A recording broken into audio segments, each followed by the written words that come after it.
শুভ সকাল প্রিয় শিক্ষার্থী, আশা করি তোমরা সকলেই ভালো আছো। এই যে মহামারী করোনা কোভিড-19 এর মতো অবস্থায় আমি আবারও তোমাদের সাথে আসছি। আশা করি তোমরা স্বাস্থ্যবিধি অনুসরণ করে প্রত্যেকে বাসায় সুস্থ আছো এবং আমার ক্লাসের সাথে সংযুক্ত আছো। আজও তোমাদের শুভেচ্ছা অভিবাদন জানিয়ে আমি আবার আজকের ক্লাসে তোমাদের সামনে উপস্থিত হয়েছি। আমি কামরুল খান, প্রভাষক, বাজুয়া এসএন ডিগ্রি কলেজ, রাষ্ট্রবিজ্ঞান বিভাগের। আমি আজকে পরিণীতি ও সুশাসন প্রথম পত্রের তৃতীয় অধ্যায় ধারাবাহিকতায় আজকের যে বিষয়বস্তুটা আলোচনা করব সেটা হচ্ছে, আমি আগের ক্লাসে আলোচনা করেছিলাম স্বাধীনতা এবং স্বাধীনতার সংজ্ঞা, স্বাধীনতার বিভিন্ন রূপ। আজকের তোমাদের যে বিষয়টি আলোচনা করব সেটি হচ্ছে স্বাধীনতার রক্ষা কবচ, অর্থাৎ সেফগার্ড অফ লিবার্টি। স্বাধীনতার রক্ষা কবচ, আমরা কবচ সম্পর্কে একটু প্রাচীন ধারণা আছে আমাদের সমাজ ব্যবস্থায়। কবচ বলতে প্রিয় শিক্ষার্থী তোমরা নিশ্চয়ই অবগত আছো। কবচ আমাদের ভৌতিক যে একটি বিষয়, যদিও বিজ্ঞান আমাদের সমর্থন করে না বিষয়টা। ভূতে পেলে অথবা আমরা প্রাচীন বাংলার যে আবহমান মানপথে আমাদের যে পূর্বপুরুষরা আমাদের শুনিয়ে থাকেন যে ভূতে পেলে অথবা কোনো ভৌতিক কাহিনী হলে কোনো ওঝা বা কবিরাজের মাধ্যমে যে একটি এই ভৌতিক অবস্থাকে দূরীভূত করবার জন্য একটি কবচ দেয় বা তাবিজ, সেটাকে কবচ বলা হয়। আমি সঙ্গত কারণে এটা বললাম, যেহেতু আমাদের স্বাধীনতা, আমি আগেই বলেছি যে স্বাধীনতা অর্জনের চেয়ে স্বাধীনতা রক্ষা করা অত্যন্ত কঠিন ব্যাপার। অর্থাৎ স্বাধীনতা অর্জন করা একটি সেন্টিমেন্টাল সুরসুরি অথবা যে কোনো একটা আবেগঘন পরিবেশে যে কোনো মানুষ সমবেত হলে স্বাধীনতা অর্জন করা প্রত্যেকের সম্ভব হয়। কিন্তু এই স্বাধীনতাটাকে টিকিয়ে রাখতে গেলে, দীর্ঘদিনের লালন পালন করতে গেলে এটা বড় চ্যালেঞ্জিং বিষয় হয়ে থাকে যে কোনো রাষ্ট্রের জন্য, যে কোনো রাষ্ট্রনায়কের ক্ষেত্রে। সেটা কেমন? অর্থাৎ এই স্বাধীনতার জন্য যে স্বাধীনতা, আমি আজকে বলেছি যে আমার আলোচনা বিষয় স্বাধীনতার রক্ষা কবচ। অর্থাৎ স্বাধীনতা অর্জন করে আমরা শুধু বসে থাকলে হবে না, স্বাধীনতাটাকে দীর্ঘদিন করে, যেমন আমাদের বাংলাদেশের ইতিহাস 1971 সালে যে দীর্ঘ 30 লক্ষ মা বোনের যে ইজ্জতের বিনিময় বা প্রাণহানির মাধ্যমে, প্রাণ উৎসর্গের মাধ্যমে আমাদের এই যে স্বাধীনতা অর্জন করেছিল। যদি আমরা বাংলা ভাষার প্রেক্ষাপট রয়েছে, বাংলার ভাষা আন্দোলন, অনেক ছাত্রছাত্রীরা মানে সালাম, বরকত, জব্বার, রফিক এদেরকে আত্মাহুতির মাধ্যমে আমাদের ভাষাটা প্রতিষ্ঠিত হয়েছে। সুতরাং এই ভাষাটাকে টিকে রাখার দায়িত্ব তোমার আমার সকলের। সর্বস্তরে বাংলা ভাষার প্রয়োগটা যেমন দরকার আছে, তেমনি সর্বস্তরে স্বাধীনতা রক্ষা করার জন্য একটি কবচ আছে। আমি সেই সম্পর্কে আলোচনা করেছি। স্বাধীনতার যে সংজ্ঞাটা তোমরা আগেই জেনেছো। আমি এবার স্বাধীনতা রক্ষা করতে গেলে স্বাধীনতা রক্ষা কবচের যে উপাদানগুলো সেইটা আমি ধারাবাহিকভাবে পয়েন্ট আকারে তোমাদের আলোচনা করার চেষ্টা করছি। সেটা কেমন? আইনের অনুশাসন, অর্থাৎ রুল অফ ল। স্বাধীনতা রক্ষা করতে গেলে সমাজের বা রাষ্ট্রের আইন প্রয়োগ করতে গেলে সেই রাষ্ট্রের আইনের অনুশাসন থাকতে হবে। অর্থাৎ অল আর ইকুয়াল টু ল। আইনের দৃষ্টিতে জাতি, ধর্ম, বর্ণ, বিভিন্ন শ্রেণী পেশার মানুষ সমানুপাতিক এবং সুযোগ সুবিধা ভোগ করবে, এইটাই আছে আইনের অনুশাসন। এখানে কোনো বিশেষ গোষ্ঠীর জন্য আইন আলাদা হবে না, কোনো বিশেষ গোষ্ঠীর জন্য আইনের ছাড় হবে না। অর্থাৎ একটি দেশে আইনের অনুশাসন বলতে এটা বোঝায় আইনের দৃষ্টিতে সবাই সমান হবে। এরকম যেমন একজন কোটিপতির ছেলে যদি কোনো কাউকে হত্যা করে বা খুন করে, তার জন্য 302 ধারা প্রযোজ্য বিচারক, সে যে বিধান আছে সেইটার আলোকে বিচারের রায় প্রদান করবে। এটা হচ্ছে আইনের অনুশাসন। এরপরে আছে বিচারকের স্বাতন্ত্র ও নিরপেক্ষতা। অর্থাৎ রাষ্ট্রের 3টা বিভাগ নিয়ে গঠিত।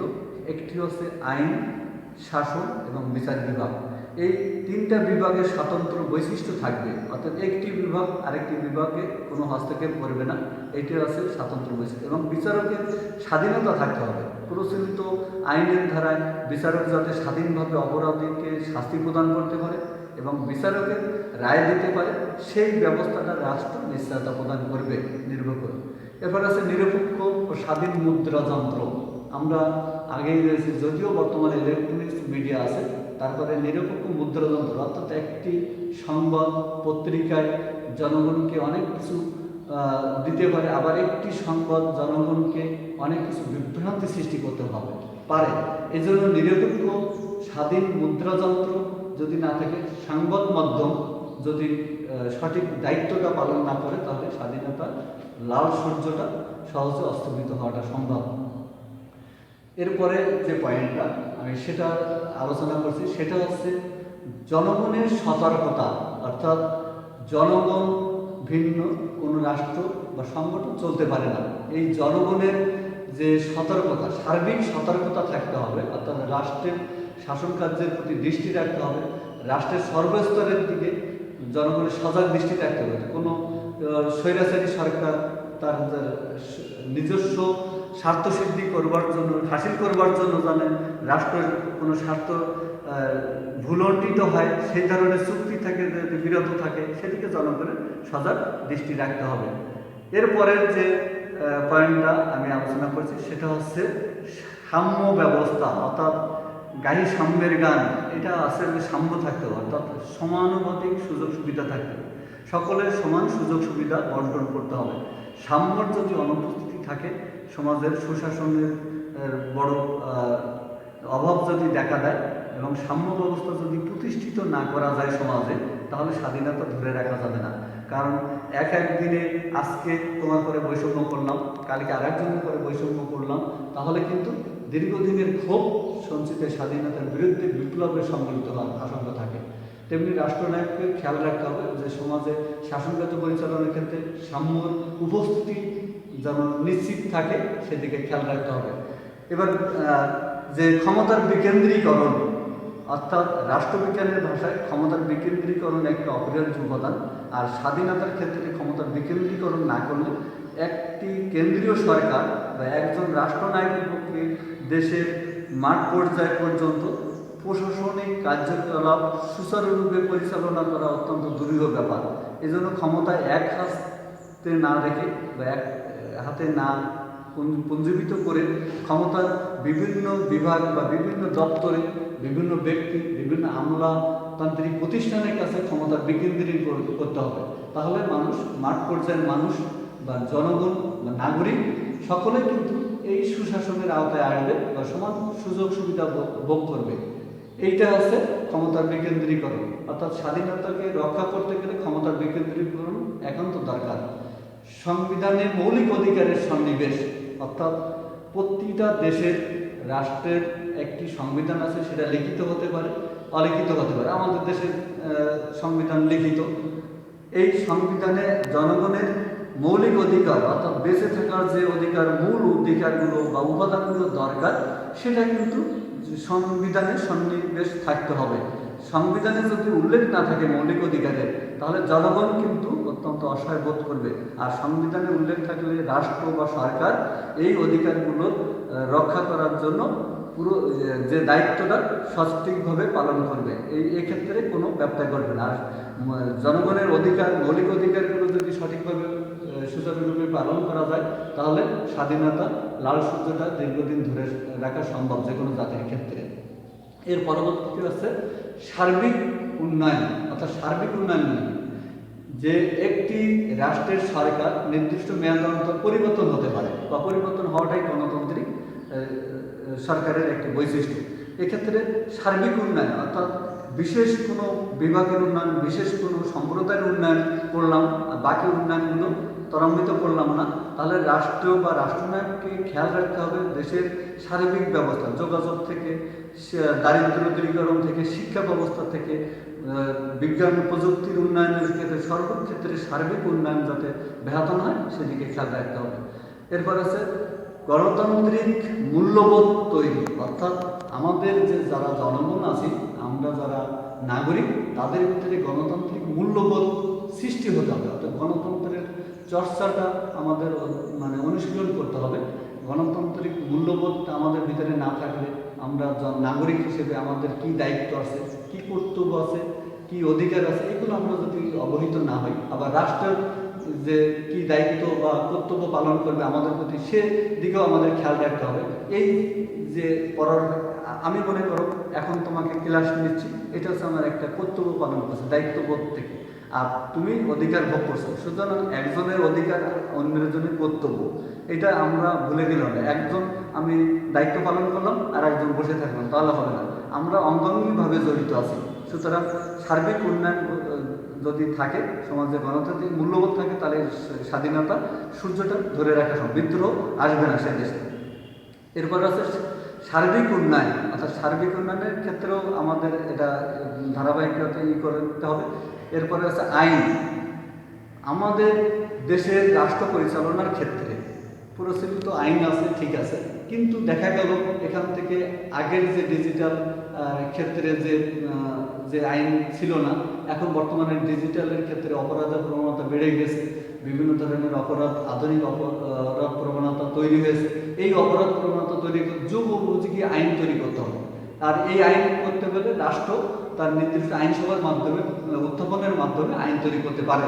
এক্ষেত্রে রাষ্ট্র ভূমিকা নিতে হবে, কিন্তু পৌরাণিক সেই আইন এর সাথে সঙ্গতি রেখে বর্তমানে যুগের সাথে তাল মিলিয়ে অপরাধকে নিয়ন্ত্রণ করবার জন্য যুগোপযোগী আইন তৈরি করতে হবে। এক্ষেত্রে রাষ্ট্রের অ্যাগ্রেসিভ ভূমিকা পালন করতে হবে। এরপরে মনে করো যে জনগণকে শিক্ষিত হতে হবে, অর্থাৎ শিক্ষিত না হলে আমাদের আজকে তোমরা যদি নিজের তন্ত্র সম্পর্কে না বোঝো, নিজের মূল্যবোধ সম্পর্কে না বোঝো, অর্থাৎ নিজেরা যদি আমরা স্বশিক্ষায় শিক্ষিত না হই, তাহলে সচেতন নাগরিক আমরা দাবি করতে পারবো না। সচেতন নাগরিক না হলে সুশাসন কায়েম করতে পারবো না। সুশাসন কায়েম করতে গেলে সচেতন নাগরিক করতে হবে, অর্থাৎ নিজের চেতনাবোধ বুঝতে হবে, নিজের দায়িত্ব কর্তব্য সম্পর্কে বুঝতে হবে, সরকারের দায়িত্ব। এবার সুসংগঠিত রাজনৈতিক ব্যবস্থা, অর্থাৎ দেশের যে রাজনৈতিক অস্থিতিশীল যদি থাকে, অর্থাৎ গণতন্ত্র নিয়ে হানাহানি থাকে, দলাদলি থাকে, বিভিন্ন দলের সাথে সরকারের সাথে যদি বিরোধী দলের সাথে সমন্বয় না থাকে, তাহলে সে দেশের স্বাধীনতা দীর্ঘদিন ধরে রাখা সম্ভব হয় না। তারপরে আছে জনগণ এবং সরকারের সাথে সেতু বন্ধন সম্পর্ক, অর্থাৎ জনগণ হচ্ছে একটা প্রধান উপাদান রাষ্ট্রের। জনগণ এই স্বাধীনতা রক্ষা করতে গেলে জনগণের সাথে সরকারের সেতু বন্ধন সৃষ্টি করতে হবে। জনগণের ইচ্ছা, আকাঙ্ক্ষা, ভালো লাগা, ভালোবাসা, খারাপ লাগা, এই সব কিছুর প্রতি সজাগ দৃষ্টি রাখতে হবে সরকারকে, তা নাহলে স্বাধীনতার লাল সূর্য অস্তমিত হয়ে যাবে। এক্ষেত্রে তো প্রিয় শিক্ষার্থী, তোমরা স্বাধীনতার রক্ষা কবচ সম্পর্কে, অর্থাৎ স্বাধীনতাহীনতায় কে বাঁচিতে চায়, এটা তো তোমরা বেশ অবগতই আছো। কিন্তু এই স্বাধীনতা রক্ষা করতে গেলে আমাদের যে দায়িত্বগুলো পালন করতে হবে, যে বৈশিষ্ট্যগুলো থাকা দরকার, আমি সেই সম্পর্কেই তোমাদের বোঝানোর চেষ্টা করেছি। আশা করি তোমরা সকলে বুঝেছো। আমি আবারও বলছি, তোমরা আগামী দিনের ভবিষ্যৎ, সেহেতু তোমরা মাদক থেকে, সামাজিক অপরাধ থেকে দূরে থেকে নিজেদেরকে আগামী দিনের ভবিষ্যৎ প্রজন্মের জন্য কিছু প্রস্তুত করবার জন্য নিজেরা সুশিক্ষায় শিক্ষিত হবে, ভালোভাবে লেখাপড়া করবে, দেশে প্রচলিত আইনের প্রতি শ্রদ্ধাশীল হবে, বিভিন্ন অপরাধ থেকে দূরে থাকবে। আজকে মিডিয়া খুললে দেখা যায় যে কিশোর অপরাধ প্রবণতা বেড়ে গেছে, যারা আন্ডার এজ, টিন এজ, এরা আজকে লেখাপড়া হয়ে বিভিন্ন ধরনের মাদকে আসক্ত হয়ে সামাজিক অপরাধের সাথে জড়িত। আমার রিকোয়েস্ট থাকবে, আমার তোমাদের কাছে নিবেদন থাকবে, তোমরা এই অপরাধ থেকে নিজে সরে আসো এবং অন্যদেরকে বুঝিয়ে এই সমাজকে একটা সুশাসন কায়েমের করার জন্য অপরিহার্য ভূমিকা পালন করবে। আশা করি তোমরা সকলে ভালো থাকবে, আশা করি তোমরা ভালোভাবে জীবনযাপন করবে। ততক্ষণ পর্যন্ত সুস্থ থাকো। ধন্যবাদ, তোমরা ভালো থাকো।